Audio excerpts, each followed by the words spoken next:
mas qual que é o melhor? É o da UP? É o Espessoto? Bom, é o que você costuma usar, é o que você tem hábito. Não precisa levar 10, 15, 20 vademecums. Eu já vi uma pessoa que levou 23, tá? Não precisa. Se você tiver o teu vademecum base, quem ainda não conhece os vademecums complementares, às vezes fica confuso, porque ele pensa assim, poxa, mas não tem CPC e tal. Eles não estão lá para isso. Você vai encontrar as normas comuns, no Ridel, no Saraiva, da Juspodium. Esses outros são só para normas complementares, tá? E para o uso do índice, que eu vou explicar mais para frente como que você vai fazer. Algumas pessoas perguntaram assim, tá, mas você sabia tudo aquilo? Tinha tudo aquilo na tua cabeça? Não, gente, não tinha tudo aquilo na minha cabeça. Tem coisas que a gente vai descobrindo na hora, a questão cai no teu colo, você abre o caderno de prova e aí você vê, caiu um tema que não era aquele que você estava esperando. Sabe aquele badalado que os professores estavam comentando nas aulas, na revisão de véspera? Nossa, vai cair sobre feminicídio, vai cair não sei o quê. Quando você abre o caderno de prova, não era aquilo. Não era droga, não era roubo, crime patrimonial. E você abre o caderno de prova e toma logo um susto, porque não era aquilo que você estava esperando. No 191, foi bem interessante, porque todo mundo foi para a prova esperando que a desembargadora Floranese fosse cobrar algo sobre improbidade administrativa, alguma coisa assim. Responsabilidade civil, na verdade. Estava todo mundo falando de responsabilidade civil do Estado. E aí chegou na hora, não era. Era um outro assunto. Então, assim, pode acontecer, tá?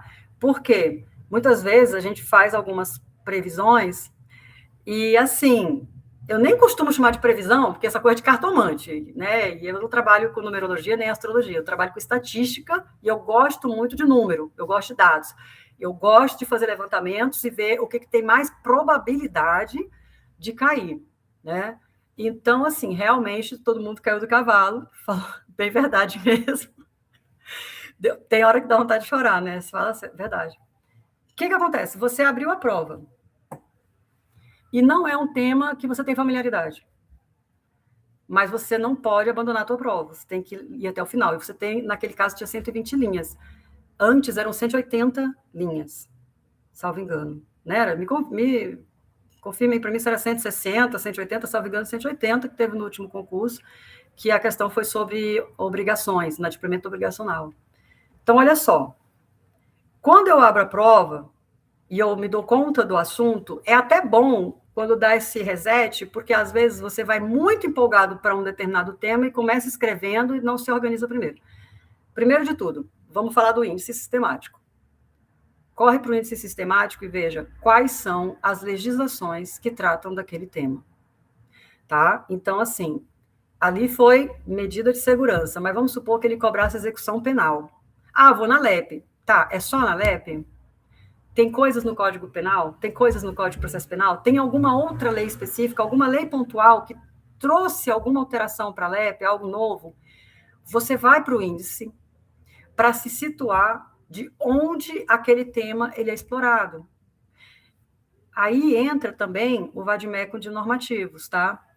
Muitas das normas do CNJ, nos considerandos, trazem informações de ouro. Por exemplo, vai ter resoluções do CNJ que nos considerandos ele menciona tratados internacionais sobre direitos humanos, sobre direito da mulher, sobre direito da criança, sobre racismo, sobre um monte de assuntos. Ele mencionou, você coloca na sua prova. Aí você vai para o índice do MOPLEGES ou do Ridel, e aquele assunto é mencionado em algumas leis, coloquem aquelas leis, tá? Eu